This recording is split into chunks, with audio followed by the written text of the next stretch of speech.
في عندنا اوقات بنحس ان احنا ما عندناش توازن في حياتنا، مش عارفين نوصل للسعاده الحقيقيه. بنحط اهداف وبنوصل لها، بس في الاخر برضو احنا مش مبسوطين. ليه بقى؟ لان احنا عندنا 8 جوانب في حياتنا.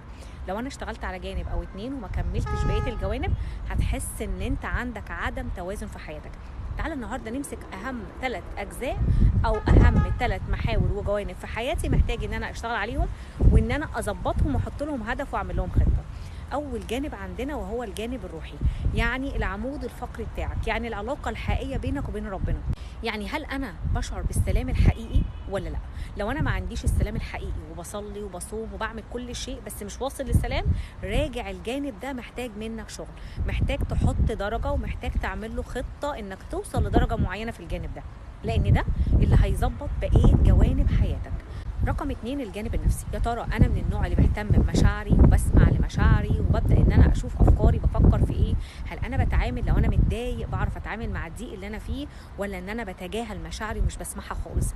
الجانب النفسي ده مهم جدا. انا ممكن اكون بهتم باحتياجات الناس اللي حواليا، بهتم بنفسيه الناس اللي معايا، وناسي نفسي تماما، مش بهتم بنفسي خالص. تحس ان انت بتستنزف. اوعى تفضل تدي طول الوقت وانت ما بتديش لنفسك. ابدا شوف الجانب النفسي وشوف مشاعرك وراقبها، وابدا شوف افكارك واشتغل عليها. وكل فكر سلبي لازم تتحرر منه وتتخلص منه. فابدا راقب مشاعرك كل يوم، واكتب اكتر شعور بتحس بيه، وشوف الشعور ده جاي ناتج من افكار ايه في حياتك او في عقلك. طلع الافكار الناتجه عن المشاعر وابدا اشتغل عليها، وحول المشاعر السلبيه عندك لمشاعر ايجابيه. وابدا اعمل روتين يومي كل يوم لنفسك تتعامل معاها ازاي. محتاجه اتمشى شويه، محتاج ان انا اتحرر من الافكار السلبيه، عندي معتقدات محتاج ان انا اتحرر منها، محتاج ان انا ادخل جلسه دعم مع كوتشنج او مع اخصائي نفسي. اوعى تبخل على نفسك. الجانب النفسي مهم جدا جدا جدا. في بيئه سامه ومحتاج ان انا افصل عن البيئه دي، اعمل ده ومن دلوقتي. بعد كده بقى الجانب الجسدي. جسمك طول الوقت بيتكلم، يا ترى انت بتسمعه ولا لا؟ جسمك مخزن مشاعر، احداث، صدمات، ضغوط، كل حاجه حصلت في حياتك جسمك مخزنها. ابدا اتحرر من كل حاجه موجوده جوه جسمك.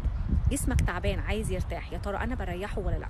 جسمي محتاج يروح للدكتور، يا ترى بسمعه بوديه ولا لا؟ جسمك لازم تسمعه، لازم تصاحبه. نفسك وجسمك حاجة مهمة جدا جدا جدا. مش هينفع تكمل مسيرة حياتك من غير ما تكون بتسمع لجسمك كويس جدا، وتبدأ تتحرر من المشاعر المتخزنة في جسمك. ابدأ ركز على جسمك، ركز على كل عضو فيه عايز يقولك حاجة. الجوانب دي مهمة جدا جدا جدا عشان تبدأ تعمل بيها توازن نفسي لحياتك.